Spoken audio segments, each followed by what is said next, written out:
들어오는 오늘의 한국사 마인드맵입니다. 오늘은요, 조선 후기 사회 변화, 개혁을 꿈꾸는 실학자들과 농민의 모습을 살펴보도록 하겠습니다.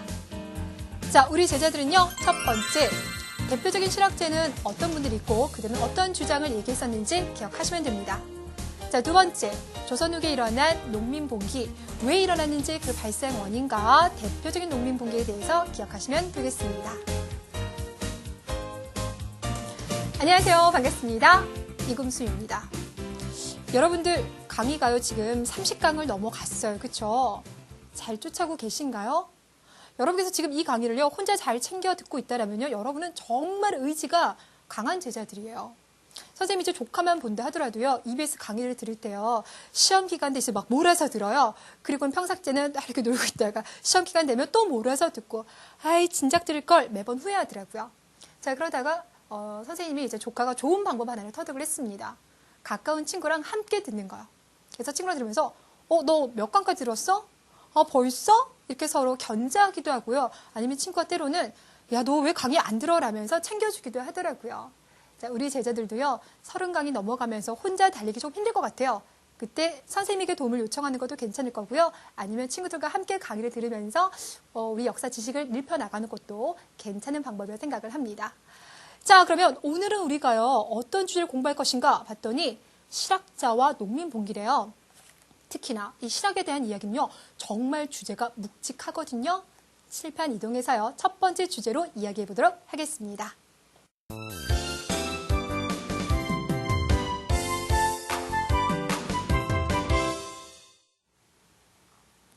자, 우리 예쁜 제자들 교재 63페이지 피셨습니까? 네. 자, 방금 전에 말씀드렸다시피요. 첫 번째 주제는요. 실학이라고 하는 묵직한 주제를 공부합니다. 학문이래요. 그럼 실학이라고 하는 어떠한 학문일까요? 지금 5학년과 6학년 제자들은요. 학교에서 이미 배워서 얘기해 줄 수 있을 것 같은데 실학이라고 하면 실용적인 학문, 보다 정확히 말하면요. 실생활에 도움이 되는 실용적인 학문. 이것이 바로 실학이 되겠습니다. 자, 우리 제자들 자막을 통해서 다시 한번 그 머릿속에요. 실학이라는 개념을 콕 하고 익혀두시면 좋을 것 같은데요. 자, 그러면 선생님, 실용적인 것을 추구하는 학문이 등장했다라는 건요. 그럼 그 이전의 조선에서는요. 실용적인 것 말고 다른 부분에 대해서 관심을 가졌던 건가요? 예, 맞습니다. 여러분 대답해 주세요. 조선에 있었던 학자들이 공부했었던 학문은 무엇입니까? 바로 유학입니다. 물론 유학에서도요. 백성들을 잘 살게 하기 위해서 여러 가지 방법에 대해서 고민하긴 하지만 조선 후기가 되면은요. 이 유학자들은요. 백성들의 삶에 대한 고민보다는 이렇게 하는 것이 공자가 말하는 예를 잘 지키는 것인가 라고 하는 지나치게 예법, 예절에 대한 부분에 너무 집착을 하고 있습니다. 자, 그런데 우리는 앞서서 계속 배웠다시피 조선 후기로 넘어오면서 조선의 상황은 이전과는 달라지는 모습이 등장을 했어요. 자, 여기서 여러분들 실학이라고 하는 이 실용적인 학문이 등장하게 된 배경을 이야기할 텐데요. 선생님 판소하지 않을게요. 자막을 통해서 여러분에게 설명을 드릴 터이니 자막 보시면서 저의 설명을 잘 들어주시길 바랍니다. 자, 앞서 우리는 얘기하면서요. 조선은요. 이전과 많이 달라졌다. 신분제도 흔들립니다. 라고 얘기했지만 특히 그중에서 소장농이 많이 증가했다라는 이야기 기억나십니까? 소장농이 누구예요? 농부는 농부인데요. 자기 땅을 가지고 농사 짓는 사람이 아니라 다른 사람의 땅을 빌려서 농사 짓는 농부. 이들이 바로 소장농입니다. 그런데 조선 후기로 가니까요. 이런 가난한 농부들이 많이 등장하게 돼요. 그런데 이 가난한 농부들을 뭔가 조금 이제 자기 땅을 가진 농부로 해결해 주려는 뭔가 방법이 나와줘야 되는데 국가에서 그런 방법이 제대로 나와주지 못하고 있는 상황이에요.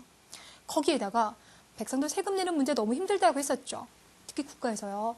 지정한 세금이 있는데 그거 이상으로 걷어가는 탐관오리, 예, 맞습니다. 이 탐관오리들의 횡포도 컸어요.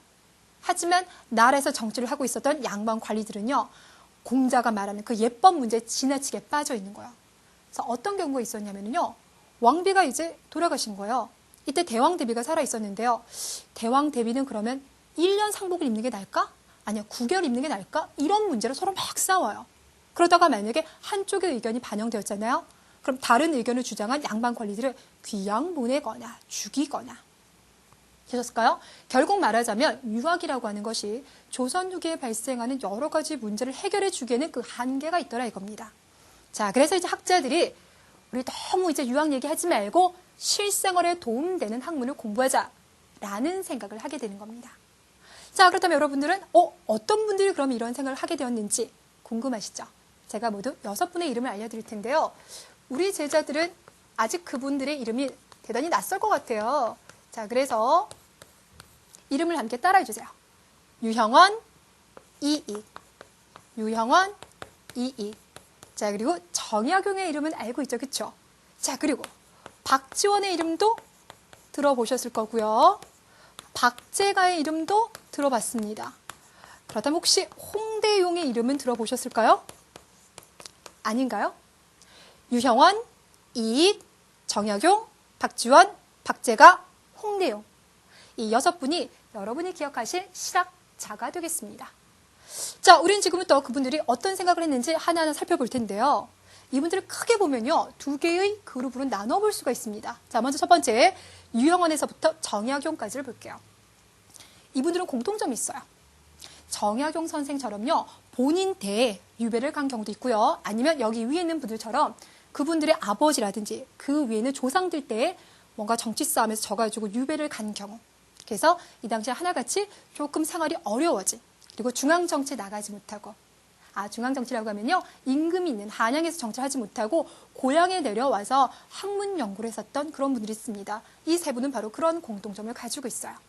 그래서 여러분들 알고 있는 정약용 선생, 저기 전라도 강진 지역에서 18년 유배 생활했었죠. 그리고 고향인 남양주로 돌아오게 됩니다.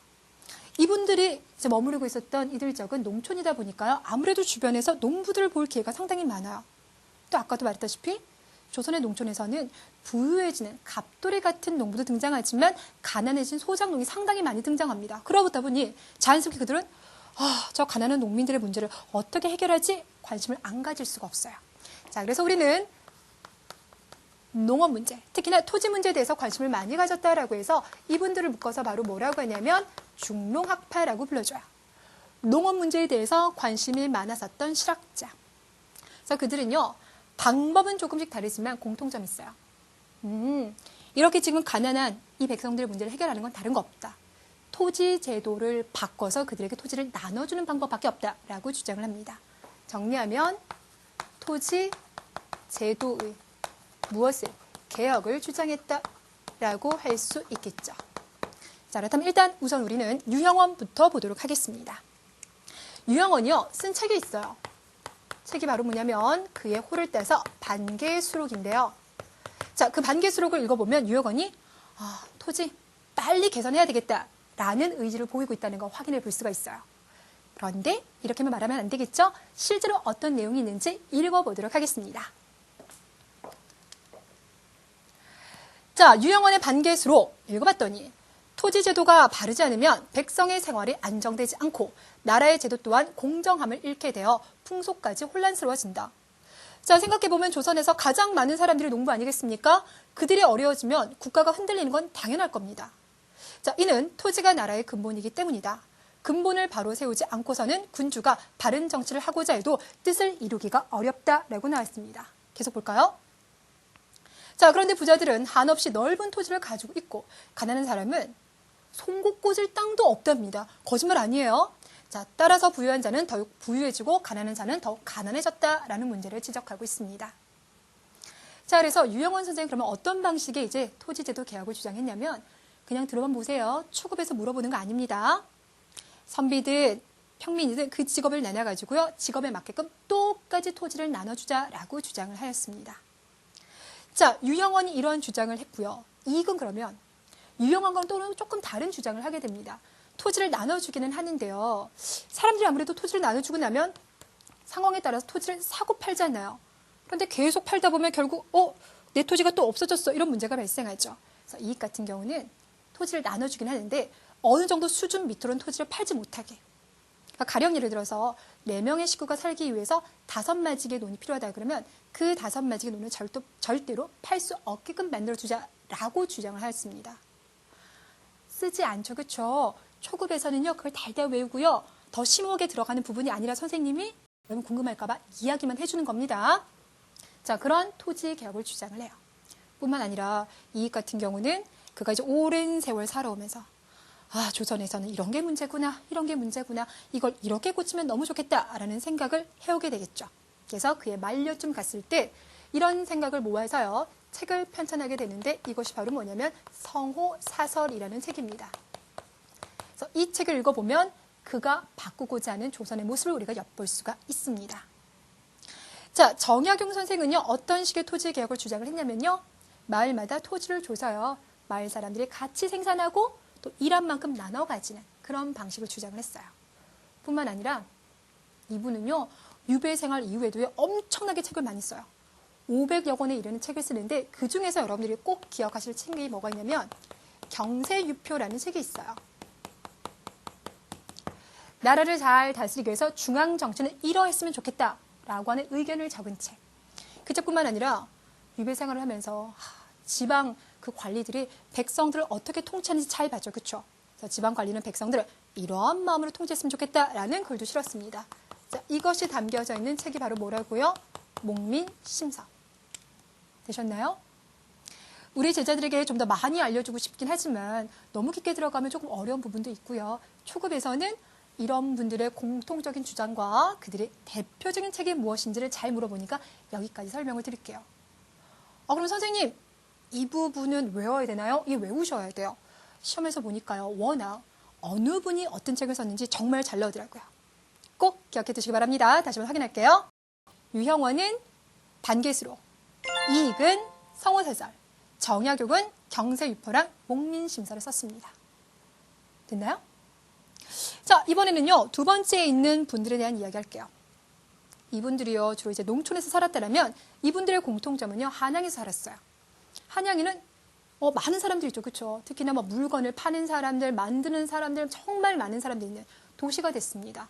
그런 분위기에서 살아온 데다가 이분들은 한 번쯤 청나라를 다녀왔어요. 그러면서 세상이 이렇게 바뀌고 있구나. 새로운 것을 느끼게 됩니다. 자, 그래서 그들은 무엇이라고 주장하느냐? 물론 조선에서 농사 문제 해결하는 거 중요하다. 하지만 조선이 정말 발달하기 위해서는 상공업을 발달시키는 게 너무나 중요하다라고 주장을 합니다. 자, 그래서 우리는 그들을 뭐라고 하냐면 상공업을 중요하게 생각하신 분들이다라고 해서 중상학파라고 불러줘요. 중상학파, 상공업을 중요하게 생각했다. 자, 그래서 상공업을 발달시켜 조선을 부강하게 하고 또 그리고 우리끼리 물건을 만들어서 사 쓰는 것도 중요하지만요. 이렇게 만든 거 중국과 교류하는 것도 중요하겠죠. 그렇죠? 그래서 중국과 교역하자, 중국의 문물을 받아들이자 이런 이야기를 하게 됩니다. 자, 먼저 박지원 선생 이야기부터 할게요. 그럼 박지원 선생이요. 저기 청나라 갔다 온 이야기 알고 계시죠? 그렇죠? 그리고 그는 거기서 그가 이전에 듣지 못한 새로운 것들을 많이 알게 됩니다. 그리고 그것을 글로 남겨뒀는데 당시 상당히 인기 있었던 그 책, 바로 열하일기예요.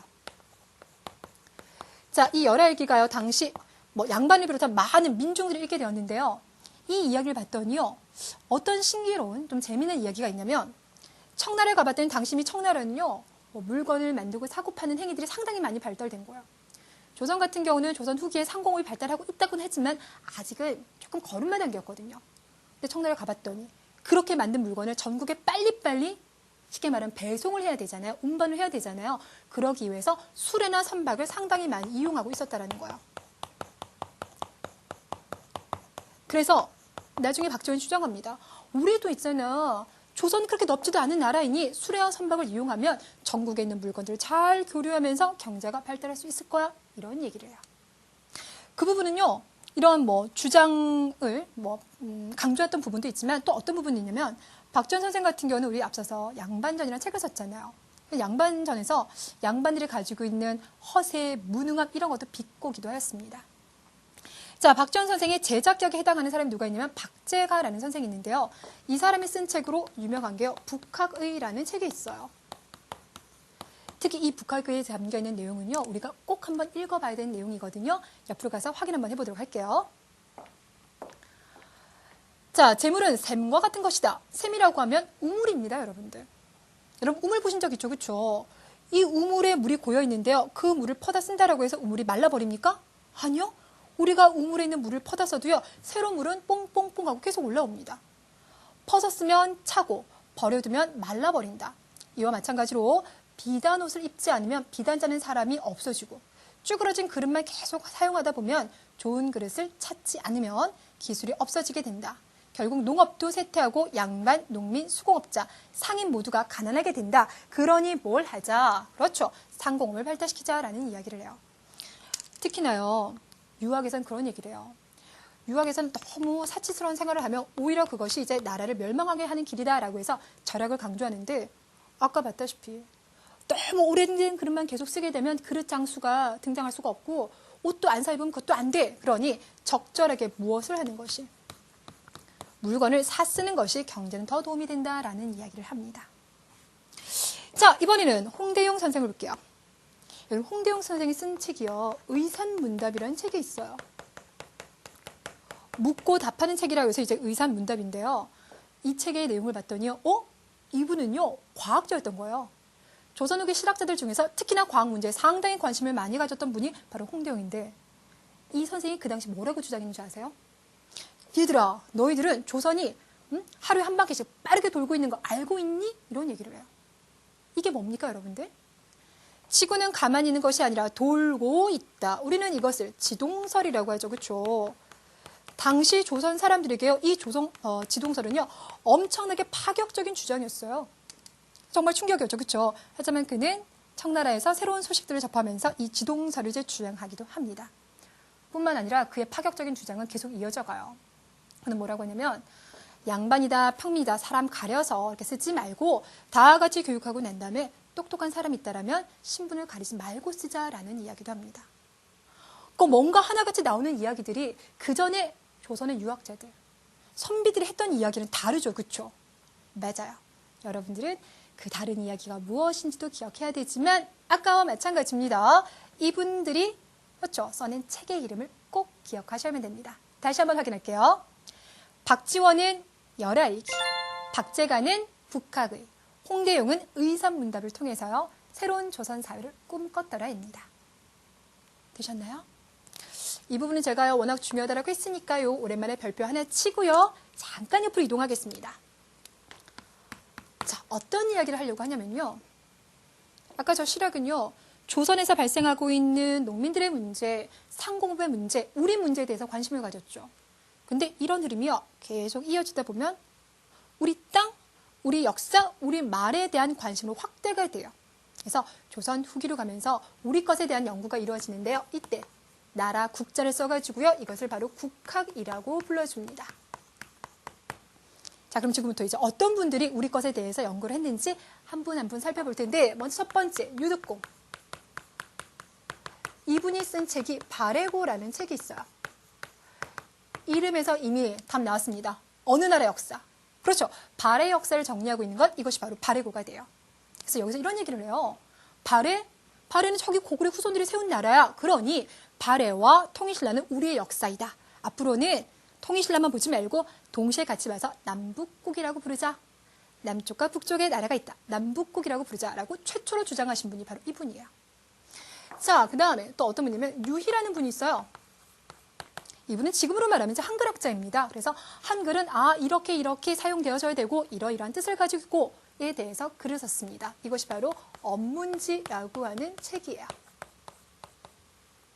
자, 이번에는 김정호라는 분이 있는데요. 자, 우리는 이미 그분에 대해서 파악했습니다. 이분은 어떤 분야에 대해서 관심을 가지고 있었나요? 바로 우리의 땅입니다. 그래서 우리의 땅을요. 정말 자세하게 지도로 만들었죠. 바로 뭡니까? 대동여주도. 아파트 3층 높이에 해당할 만큼 정말 자세하게 지도를 만들기도 했고요. 여러분 이번에는요. 정약용이 아니라 정약전 선생이 있어요. 선생님 혹시 정약전이라고 하면 앞에서 배웠던 정약용 선생과 관련돼 있습니까? 네, 맞습니다. 그분의 형이에요. 근데 정약용 선생 같은 경우도 유배를 갔지만 이분 같은 경우도요. 유배를 믿었기 때문에 유배를 갔거든요. 저기 흑산도라는 곳에 유배를 갔어요. 보통 이제 우리가 생각하면 이제 막 이제 시름에 빠져가지고 공부도 내팽개칠 수 있겠지만 그분은 그러지 않았대요. 흑산도에 있는 물고기와 많은 바다 생물들에 대해서 연구를 했어요. 그리고 이것을 자산어보라는 책의 내용을 정리를 하였습니다. 그래서 여담인데요. 자산어보는요. 우리나라 최초의 해양 생물학 책이에요.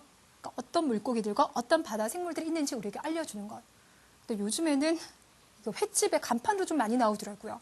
부모님들 많이 모르시는데요. 여러분들은요. 보면 엄마 아빠 자산어보가 정약전 선생이 쓰신 해양생물학 책이요라고 알려주시면 됩니다.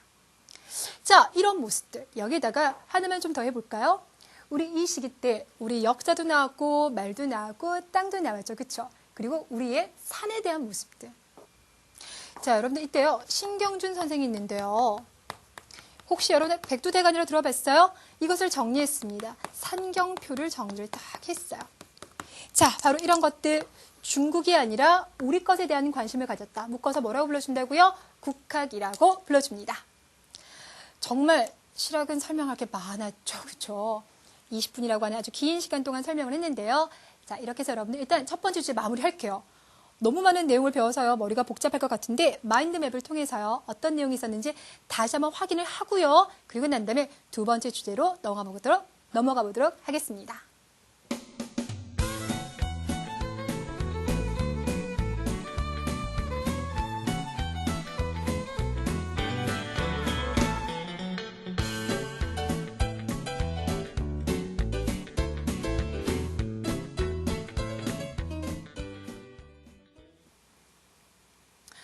자, 우리가 좀 전에 배웠던 내용을 정리하면요. 실학자들은 조선을 이제 발전시키기 위해서 많은 논의를 했었죠. 그렇죠? 여러분 생각했을 때 그런 논의가요. 조선 저기 정치에서 받아들여졌다라면 조선은 더욱더 강성해졌을 것 같아요. 자, 그런데 오늘 우리가 두 번째 배울 주제가 바로 뭐냐면 농민봉기예요. 이미 제목만 딱 들어본다 하더라도 선생님 그러면 그들이 했었던 그런 주장은요. 실제로 정책, 그러니까 나라의 정책으로 결정돼서 시행된 게 아닌가 봐요. 예, 맞습니다. 안타깝게도 그들이 했던 이야기는 나라 일에 반영이 안 되었어요. 학문으로만 남아있게 됩니다. 자, 그러면서 더욱더 농민의 생활이 열악할 수밖에 없겠죠. 힘들 수밖에 없겠죠. 그러면서 농민봉기가 일어나게 됩니다. 여러분, 우리요. 지난 시간에 뭘 공부했냐면요. 정조가 갑작스럽게 사망하고 난 다음에 연속적으로 어린 왕들이 등장합니다. 라고 얘기했었죠. 기억나시나요? 그때 무슨 시기라고 불러줍니까? 세도정치 시기라고 불러줬었는데 특히 그 세도정치 시기 때 농민의 생활이 너무 어려워졌어요. 그래서 농민들이 폭발을 하게 됩니다. 농민봉기가 일어나요. 자, 그래서 여러분께서는요. 시기를요. 세도정치가 언제냐면 19세기거든요. 19세기 세도정치다 라고 일단 전체를 묶어주고 난 다음에 시작을 한번 해볼게요. 자, 이 당시 농민봉기가 전국적으로 많이 일어났었는데 자, 대표적인 곳을요. 지도로 확인해 보겠습니다. 자, 지도에서요. 맨 위로 가보세요. 이곳은 평안도입니다. 평안도에서 일하는 농민봉기 홍경내난이라고 불러줍니다. 이 운동을 이제 일으켰던 사람이 홍경내이기 때문에 그 이름을 따서 홍경내난이라고 불러주는 거고요. 그로부터 약 50년 정도 있다가 농민봉기가 저기 진주 지방에서 일어나고 있네요. 자, 그러면 일단 첫 번째 홍경내난이 왜 일어나는지부터 살펴보자면요. 이 당시 농민봉기에 일어나는 가장 기본적인 이유는요. 탐관오리들이 세금을 너무 많이 걷어가서 그 문제가 너무 심각합니다. 근데 거기에다가요. 제가 아까 지도에서요. 홍경내가 살고 있었던 그 지역. 무슨 지역이라고요? 평안도라고 말씀을 드렸죠. 그렇죠? 자, 이 평안도 그리고 그 옆에 있는 함경도 같은 경우는요. 조선에서도 오랫동안 차별 대우를 받고 있었던 곳입니다. 자, 그래서요. 뭐 예를 하나 들어드리자면 한양에 들어가기 위해서는 큰 4개의 문을 통과해야 되죠. 그렇죠? 4대문을 통과해야 되는데 가령 예를 들어서 난 평안도에서 온 양반일세 라고 했을 때는 아주 엄격하게 심사를 하는데요. 한양에 살고 있는 어느 양반집의 노비다 그러면 알아서 통과. 이런 정도의 어떤 실질적인 서름이 좀 있었던 곳입니다. 그래서 홍경내가요. 주변 사람들과 힘을 모아서 오랫동안 준비를 합니다. 그리고 이제 폭발을 하게 돼요. 자, 그런데 이 홍경내난에 많은 사람들이 가담을 해요. 어떤 사람들이 가담을 하냐면 우리 농민들 중에서요. 대단히 가난해진 농부들이 등장한다 그랬죠. 그렇죠? 우리 제자들 조금 어려울까 모르겠는데요. 우리는 그들을 바로 뭐라고 불러주면 빈농이라고 불러줘요. 빈농, 가난한 농부들이다. 이게 너무 힘들면 여러분들 가난한 농부라고 생각하셔도 괜찮습니다. 빈농들이 이 홍경내난에 많이 참여를 하게 됩니다. 정부는요. 설마 이들의 규모가 많이 커질까 싶었는데요. 4개월 동안 그들은 평안도의 많은 지역을 장악하게 돼요. 그래서 정부가 얘네들이 너무 커졌는데 어떡하지? 이들을 그러면 제압하겠으면 다른 거 없다. 그 당시 이들은 정주성이라고 하는 성에 이제 들어가 있었는데 저곳을 우리가 함락시키기 어려우니 밑에다가 포격을 설치해가지고 터뜨리자라고 생각을 합니다. 자, 결국 정부는요. 엄청난 양의 폭약을 설치하고요. 4개월 만에 홍경래 난을 진압하게 됐어요. 정부는 그러고 난 다음에 철저하게 보복을 했습니다. 바로 뭐냐면 이 홍경래에 참여했었던 사람들 있죠. 그들 중에서 여자와 어린아이들 빼고 나머지 사람들 약 2천여 명에 가까운 사람들을 죽였어요. 그래서 그때요 10살이 넘는 남자아이들도 혹시라도 다시 봉기를 일으킬까 봐 정부가 이제 제거를 했었습니다. 자, 하지만 이런 홍경래의 난은요 50여 년이 지나고 난 다음에 진주 지역에 다시 폭발을 한다라고 했었죠. 왜 그러냐면 세도 정치라고 하면 순조, 헌종, 철종 시기인데요. 특히나 그 철종 시기가요. 왕이 상당히 무능했었다라고 말했어요. 어른이지만 글도 제대로 읽지 못하는 그런 무능한 왕. 그러다 보니까 실질적인 건 안동 김씨다. 이런 집안에서 권력을 많이 휘둘렀거든요. 자, 특히나 이 진주 지역에서 농민들이 폭발할 수밖에 없었던 이유가 있습니다. 이 지역을 다스리던 사람이 백낙신이라는 사람이에요. 그래서 이 사람이요. 엄청나게 많이 백성들을 수탈한 거예요. 그래서 만석 이상의 쌀들을 착복을 한 거예요. 아, 착복이요? 그러니까 불법적인 방법으로 재산을 모은 겁니다. 그리고는 또 이제 세금을 거두려고 하는 거예요.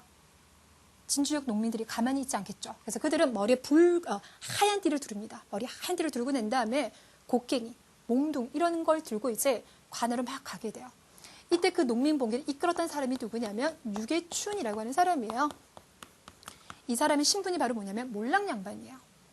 우리 조선에서 이제 몰락 양반들 같은 경우는 더 이상 양반으로서의 어떤 재산도 없고 뭐 힘도 없잖아요. 그렇죠? 그러다 보니까 조선에 대한 반발, 불만도 많이 커져갑니다. 그래서 농민들을 이끌고 봉기를 일으켰어요. 자, 진주에서 농민들이 이제 폭발을 하게 되자 정부에서 이건 무슨 일이니? 이러면서 이번에는요. 대규모 군대를 보내는 것이 아니라 관리를 보냅니다. 그래서 무슨 일이야? 라고 파악을 해봤더니 아니 백낙신이 너무 수탈을 많이 했잖아요. 그래서 백낙신을 파직을 시켜버렸어요. 관직에서 쫓아버린 겁니다. 그럼 이제 나라에서는 백성들이 이제는 물러가 주겠지라고 했는데 아니요. 오히려 진주에서 시작한 이 농민봉기는 전국 한 70여 곳에서 동시에 막 일어나게 됩니다. 왜 그러냐면 백성들이 이렇게 지금 농민봉기를 일으킨 건 단순하게 세금을 걷어갔던 백낙신의 문제만 있는 건 아니죠. 조선의 전체적인 정치 문제가 있었다라는 겁니다. 되셨나요? 자, 그래서 여기서 우리가 하나 파악할 수 있는 게 있어요. 바로 뭐냐면 우리 예전에요. 통일신라 마지막 공부할 때도 그랬고요. 저기 고려시대 공부할 때도 그랬고요. 정치적으로 뭔가 부패하는 문제가 많이 발생하면요. 민중들, 그러니까 농민들은 참고 참았다가 어느 순간 폭발을 해버리죠. 그렇죠? 혹시 기억나실까요? 자, 기억이 안 나시는 분들은요. 자막 보고 확인하겠습니다. 통일신라 마지막에요. 농민봉기. 그때 그 농민봉기를 이끌면서 아주 큰 세력을 성장했던 사람이 있어요. 누구요? 견훤, 궁예. 예, 맞아요. 결국 그래서 신라가 무너지게 되었죠. 고려도 마찬가지예요. 무신 정권이 농민들의 아픔을 이해해주지 않고 더 많이 자꾸 수탈을 하다 보니까 만적, 망이망소위. 기억나나요? 만적, 망이망소위. 그들이 이제 봉기를 일으켰습니다. 특히 만적 같은 경우는요. 그렇죠. 신분, 전민이라는 이 신분에서 벗어나고 싶다. 이런 얘기도 했었어요. 그리고 조선도요. 거의 비슷한 모습이 또 나타나고 있는 거죠. 19세기 말 세도 정치가 되니까 민중들이 더 이상 참을 수가 없다라면서 전국적인 봉기를 일으키게 됩니다. 자, 물론 이 봉기가요. 당장 딱 성공해서요. 뭐 조선에서 새로운 변화가 생기는 것은 아닙니다만 이러한 민중들의 노력, 또 앞서서 실학자들의 노력이 있었죠. 그런 것들이 쌓이면서 나중에 정치가 바뀌어지면서는요. 동학농민운동이라고 해서 더 큰 규모의 농민운동이 나타나기도 하고요. 나중에 공부하게 될 거예요. 개화사상이라고 해서 조선을 새롭게 변화시키려고 하는 지식인들의 움직임도 등장할 거예요. 아직은 선생님 말이 조금 어렵죠. 그렇죠? 여러분들 여기까지만 잘 이해해 두시면요. 새로운 대단어로 넘어갔을 때 여기 했던 이야기를 다시 연결시켜서 여러분들께 설명드리도록 하겠습니다. 자, 이렇게 하면요. 두 번째 주제는 그렇게 어렵지 않게 공부를 하였습니다. 마인드맵으로 다시 한번 정리하고요. 우리 문제풀이로 넘어가겠습니다.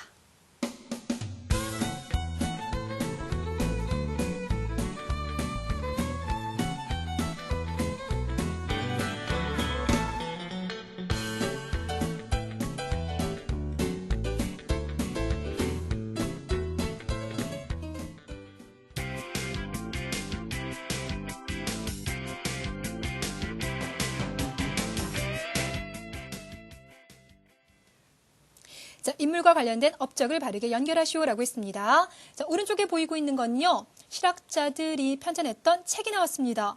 약간의 암기 능력이 필요한 부분인데요. 확인해 볼게요. 자, 박제가라고 하면요. 상공업 발달에 관심이 많았던 분이죠. 이분이 썼던 책은 북학의 박제가의 부입니다. 박지원은 네, 여러분 이거 너무 잘 아실 것 같아요. 청나라를 다녀오고요. 열하일기를 썼습니다. 유득공은 발해 역사에 대해서 본격적으로 주장을 했었죠. 자, 그래서 발해고. 유형원이라고 하면 반개수록에서 그렇죠. 토지제도 개혁이 필요하다라는 이야기를 했고요. 자, 마지막 정약용은 너무나 자신 있게 풀 수 있죠. 목민심서. 여러분 목민심서는요. 이름만 외우지 마시고요. 그 내용. 그렇죠. 지방관리는 이러이러한 마음으로 백성들을 다스려야 된다라는 내용까지 함께 파악해 두시길 바라겠습니다. 자, 이번에는 여러분들 문제를 보다 좀 어렵게 풀어보도록 할 텐데요. 여러분들 실제로 기출문제를 파악을 해봤더니요. 실학 관련된 문제가 너무나 많았습니다. 그럼 실학 한번 완벽하게 잡아보도록 할게요.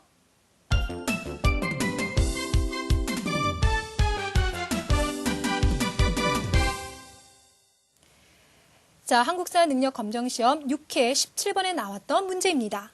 조선 후기에 꽃피운 실학자들의 연구와 관련이 없는 것은? 이라고 하였습니다. 자, 실학 관련된 첫 번째 문제인데요. 먼저 첫 번째, 물시계를 제작했대요.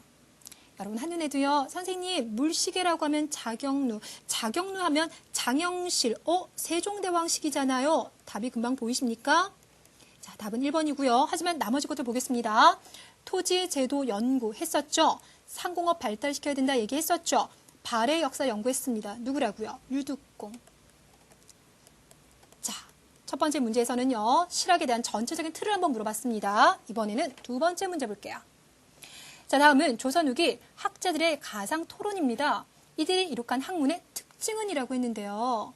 자, 어떤 학자들인지, 그들은 어떤 학문을 공부했는지 고민해 봐야 될 텐데, 일단 여러분 머릿속에는요. 조선시대 이제 학문이라고 하면 유학이 생각나셔야 되겠죠. 그쵸?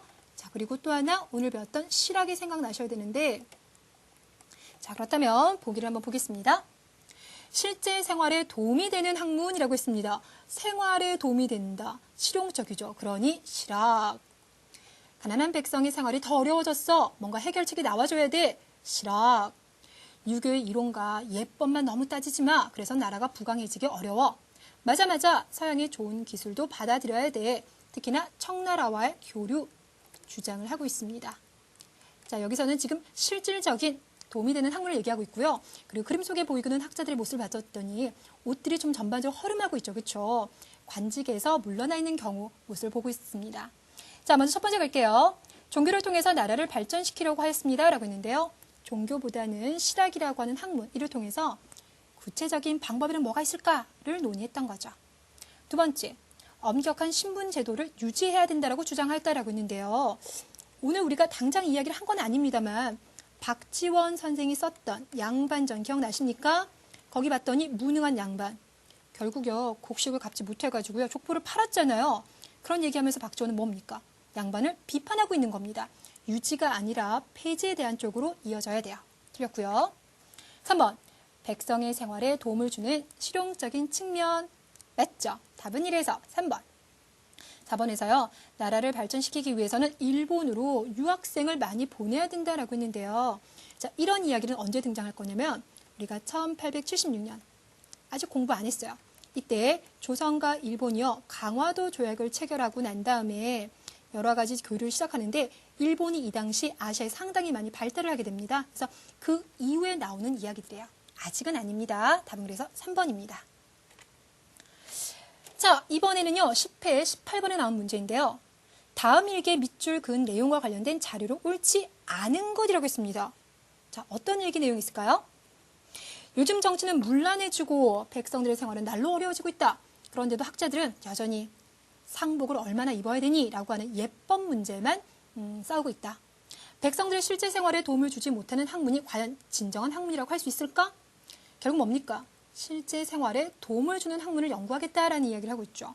그래서 실용적인 학문에 힘쓰는 사람이 많이 나와야 되는데 실학이네요. 그렇다면 보겠습니다. 자, 여러분들 일단 책 이름을 보세요. 반개수록 누구입니까? 유형원.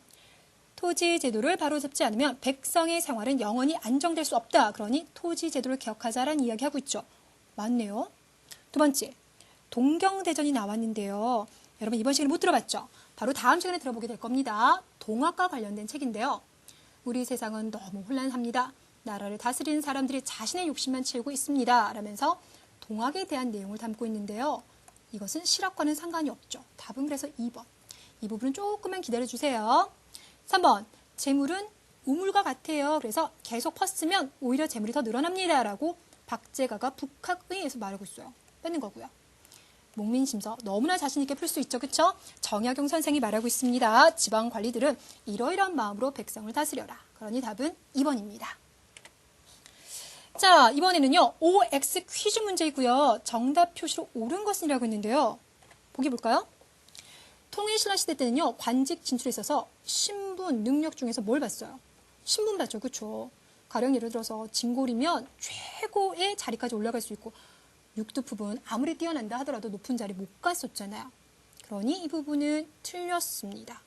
됐나요? 자, 두 번째, 고려시대에는요. 국자감이라는 학교를 만들었던 거 알고 있습니까? 뿐만 아니라 지방에다가요. 박사님들을 보내요. 여기는 의학 박사 말 그대로요. 의학 기술에 가지고 있는 그런 분들이죠. 그렇죠? 그래서 보내서 지방에 있는 똑똑한 인재들을 키우려고 했대요. 답 2번 맞죠? 그럼 3번. 조선시대는 문관이 되기 위해서 뭘 공부해야 됩니까? 유학, 유교를 공부해야 되죠. 이거 맞는 건데요. 답이 틀렸습니다. 4번. 조선 후기에는요. 실용적인 학문인 실학이 발달했어요. 그럼 이건 맞아야 되는 건데 4번에선 틀렸다고 나왔네요. 답은 그래서 2번이 되겠습니다. 자, 실학 문제가 정말 많았죠. 그렇죠? 여러분께서는요. 실학이 얼마나 중요한지 이미 느낌 잡으셨을 겁니다. 자, 그리고 저는요. 또 실학과 관련된 문제를 가져왔습니다. 볼게요. 가에서 라까지 문화유산입니다. 순서대로 올바른 것은이라고 했는데요. 보기 볼까요? 자, 유교와 도덕을 강조하는 책. 이미 여러분들 우리 세종대왕 시기 때 많이 공부했습니다. 삼강행실도 그렇죠. 그림책을 통해서 유학을 전파시키려고 했었어요. 나, 지방관리가 지켜야 될 도리. 지금 많이 봤었죠? 목민심서. 다를 봤더니요. 상공업 발달시킵시다. 특히 소비를 해야지만 나라가 더 부유해집니다. 라고 얘기했던 거 북학의. 답은 그래서 몇 번이 된다고요? 2번이 되겠습니다. 자, 오늘 여러분들 정말 내용이 풍성했죠. 그렇죠? 얼른 여러분들 기출문제 콕콕 집어서 다시 한번 확인해 보도록 하겠습니다. 자, 첫 번째 실학자들의 업적 주장은요. 이미 충분히 확인해 보셨죠? 앞으로도 시험 문제 많이 나올 겁니다. 자, 두 번째. 조선 후기에서 실학자들의 주요 저서는요. 여러분 초급 시험에서는 워낙 빈출 주제입니다. 자주 나오니 그 저서, 책 이름을 반드시 기억시켜 두시길 바랄게요. 우리 제자들 이 공부 끝나고 나면요. 선생님 외울 게 정말 많아요 라고 얘기할 것 같은데요. 그래도 우리 미루지 않고요. 오늘 공부한 내용 외울 거 많이 있습니다. 다음 시간까지 잘 외워오시길 바랄게요. 자, 다음 시간은요. 조선 후기 문화 변동에서 새로운 모습으로 여러분들 찾아뵙겠습니다. 수고 많으셨습니다.